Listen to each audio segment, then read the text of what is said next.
Assalamualaikum warahmatullahi wabarakatuh. Selamat berjumpa dengan gue Wise. Semoga teman-teman sehat selalu dan dimudahkan rezekinya. Amin Rais yang mantan ketua MPR yang selalu mengkritisi pemerintahan mulai Jokowi sampai sekarang, tapi mengkritisinya lewat sosmed dan banyak yang nggak suka, banyak yang mencibir Amin Rais. Di akun-akunnya juga banyak yang komen miring. Ya, kali ini setelah kemarin membuat heboh karena membuat statement hubungan gelap antara Teddy Seskap dengan Pak Prabowo yang akhirnya akun itu sudah dibuang. Nah, konten itu udah dibuang, dihapus, tapi udah terlanjur tersebar kemana-mana. Kali ini dia mengkritisi Prabowo lagi, ya, mengkritisi Prabowo, ya, sedikit menyinggung tentang Teddy juga. Nggak kapok-kapoknya Amin Rais itu. Dia udah tua, pikun, tapi nggak menyadari. Goblok juga, pikirannya udah nggak normal. Tapi pengen tampil, selalu tampil, ingin menguasai negara. Ya, sebelum saya berkomentar banyak, kita lihat videonya dulu. Ala asyrafil anbiya'i wal mursalin wa ala alihi wa sahbihi ajma'in. Amma ba'd. Ternyata Pak Prabowo itu memecahkan rekor dalam jumlah lawatan Presiden Indonesia sejak Bung Karno sampai sekarang. Dari November 2024 sampai April 2026 yang lalu, Pak Prabowo sudah pergi ke luar negeri sebanyak 49 kali. Dan menteri yang diajak mendampingi Prabowo bergonta-ganti, tetapi ada satu oknum yang terus ikut yang tidak perlu saya sebut namanya. Nah, kunjungan ke luar negeri sampai 49 kali itu, ada beberapa negara yang sama yang dikunjungi lebih dari satu kali, seperti Amerika Serikat, LRC, Malaysia, Arab Saudi, Turki, dan lain-lain. Nah, kalau maksud Pak Prabowo supaya semua negara di dunia ini tahu bahwa Indonesia sudah memiliki presiden baru, sekaligus menjajaki kemungkinan kerjasama bilateral di bidang perdagangan atau ekonomi dalam arti luas dan lain-lain, saya yakin semua itu sudah tercapai.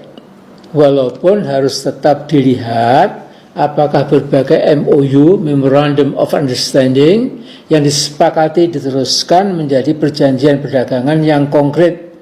Itu perlu diteliti satu persatu. Mengapa? Supaya kunjungan ke luar negeri sampai 49 kali tidak sia-sia dan tidak menjadi pemborosan waktu dan biaya.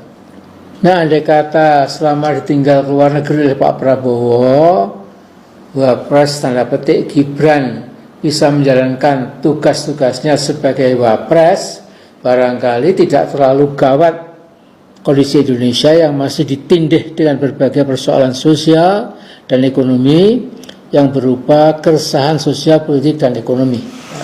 Social, political, and economic unrest. Dalam pernyataan, Gibran yang diselundupkan oleh bapaknya lewat pemerkosaan Mahkamah Konstitusi, yang waktu itu ketuanya Anwar Usman, maka jadilah Gibran itu anak haram atau anak jatah konstitusi. Dan karena itu si Gibran ini cuma, maaf ya, pelongo-pelongo, maka bisa disebut dia itu merupakan political access package. Jadi political access package itu adalah bagasi ekstra yang tanpa faedah. Masuk tidak menggenapkan, keluar tidak mengganjilkan. Bahasa Arabnya wujuduhu ka'adamihi. Nah, saya punya saran sederhana, walaupun saran saya ini mungkin nggak bakal sampai ke telinga Pak Prabowo, ya. Tapi mudah-mudahan saya menyampaikan, ya. Mungkin sekali benar sementara dugaan yang menyatakan bahwa oknum-oknum yang mengitari Pak Prabowo siang malam tidak berani atau juga tidak mau menyampaikan fakta-fakta di lapangan yang dapat mengganggu Pak Prabowo dalam menikmati kehidupan keduniaannya. Jadi oknum-oknum yang menjadi all the president's man itu berpikir jangan sampai nikmat yang dirasakan Pak Prabowo sampai terusik. Mereka tidak pernah berpikir bahwa nikmat dunia yang sifatnya temporer itu bisa berubah jadi nikmah. Ya. Ada sedikit sekelibatan mirip ya. Tapi nikmah itu berarti siksa, sesuatu yang menyakitkan, punishment, adversity, misfortune, kecelakaan dan lain sebagainya. Nah, sekian bulan yang lalu saya pernah menyampaikan bahwa Pak Prabowo begitu dilantik jadi presiden pada 20 Oktober 2024, dia menjadi Indonesia's big hope. Ya. Jadi Pak Prabowo menjadi big hope, harapan besar buat bangsa Indonesia. Tapi sekarang belum ada 2 tahun, gara-gara rising expectations atau harapan yang meninggi yang disampaikan rakyat kecil kita, maka seolah telah lenyap. Tapi saudara-saudara, yang harus kita ingat adalah tidak ada manusia yang sempurna. Cuma Nabi dan Rasul yang maksum, yang dijaga oleh Allah SWT, sehingga tidak pernah jatuh ke dalam dosa. Kita semua termasuk Pak Prabowo tentu punya kelemahan, kesalahan, kekhilafan, dan dosa. Kita maklum kalau Pak Prabowo dikepung oleh oknum-oknum yang tidak ingin melihat Presiden Prabowo sukses membawa bangsa Indonesia ke tahapan kehidupan nasional yang lebih baik. Nah, saya kasih sekeping nasihat keagamaan. Ya mungkin ada mengetawakan, wah Amin Rais bawa nasihat agama, tapi saya kira ini perlu. Ya. Misalnya Pak Prabowo mencoba ya dalam seminggu itu berpuasa sunat hari Senin dan Kamis. Dan puasa Senin Kamis itu badan kita mengalami detoksifikasi 2 kali dalam seminggu. Jadi racun-racun itu akan diserap oleh, saya kurang tahu istilahnya apa di kedokteran ya oleh mekanisme badan kita itu ya, sehingga puasa Senin Kamis itu kata sebagian dokter itu bukan saja membuat jasmani kita sehat, tapi juga lebih jernih pikiran dan rohani kita. Nah, menjadi presiden dari 283 juta bangsa Indonesia yang serba majmuk jelas tidak mudah sama sekali. Nah, seonggok kritik tajam diarahkan ke Presiden Prabowo bahkan sebelum genap 1 tahun jabatan beliau. Ya, misalnya di Jakarta Post 21 April 2025 dimuat artikel berjudul From Comment to Conversations, Fixing Prabowo's Communications Problems. Ya. Jadi dari model komando ke model tukar pikiran, memperbaiki masalah komunikasi publik Pak Prabowo. Ya. Ada lagi Indonesia's Multi-Alignment Dilemma under Prabowo. Dilema persekutuan multi kekuatan di bawah Prabowo. Ada lagi Prabowo Subianto's Problematic Start, artinya awal problematika yang muncul di kepresidenan Pak Prabowo pada awal tahun dan sebagainya dan sebagainya. Jadi Pak Prabowo tak perlu resah apalagi jadi gagap, hadapi dengan kepala dingin, buat think tank para pemikir yang unggul dan berkualitas, buat skala prioritas berbagai masalah bangsa, dan pecahkan mana-mana yang paling mendesak dan mana yang bisa ditunda dan lain sebagainya. Yang pasti Pak Prabowo sudah lebih tahu dari kita-kita ini ya. Dan jangan terlalu sering pergi ke luar negeri. Sementara ini jangan terlalu sering pergi ke luar negeri dulu ya Pak Prabowo ya. Konsentrasikan pikiran dan energi untuk memecahkan persoalan-persoalan yang menghimpit rakyat kecil dan kurangi pesta-pesta dan joget-joget. Ya boleh saja sekali-sekali saja mau joget-joget ya, tapi jangan terlalu sering ya. Jadi saya masih menaruh harapan, ya, mudah-mudahan Pak Prabowo bisa menyelesaikan sampai akhir kepresidenannya. Nah, di sini yang pertama saya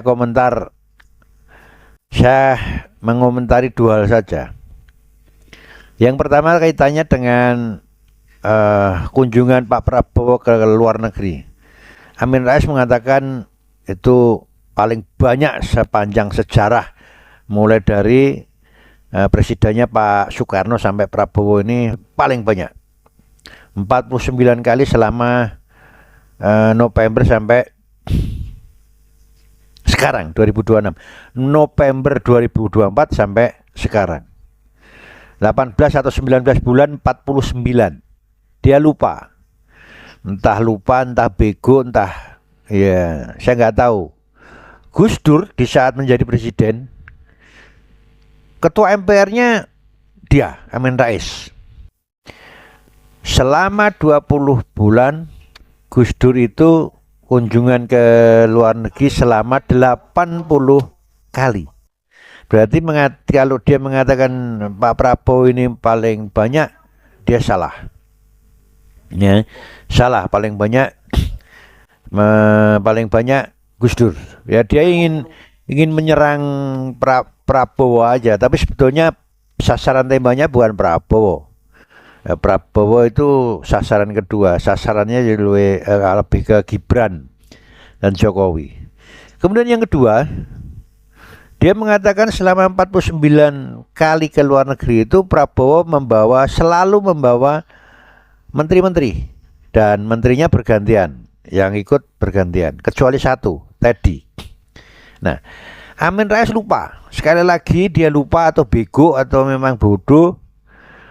Teddy itu adalah sekretaris kabinet, di mana sekretaris kabinet itu tugasnya memimpin sekretariat kabinet untuk memberikan dukungan manajemen kabinet, dan salah satu tugasnya adalah membuat teks pidato, menyusun naskah pidato, sambutan, atau bahan arahan. Dan ada lagi, salah satunya lagi menerjemah. Berarti tugas penerjemahan. Banyak sih sebetulnya. Nah, dia lupa. Jadi tugas itu wajar kalau si Teddy Seskap ini menempel terus Pak Prabowo. Otaknya Amin Rais itu kotor, hatinya juga ada bulunya. Jadi selalu berpikir negatif, selalu iri dengki. Ya. Semoga Amin Rais diberi jalan yang terbaik oleh Allah Subhanahu Wa Taala, dijembar ke kuburi, ya, biar sadar lah, dan tidak bikin gaduh seperti Roy Suryo lagi. Wassalam.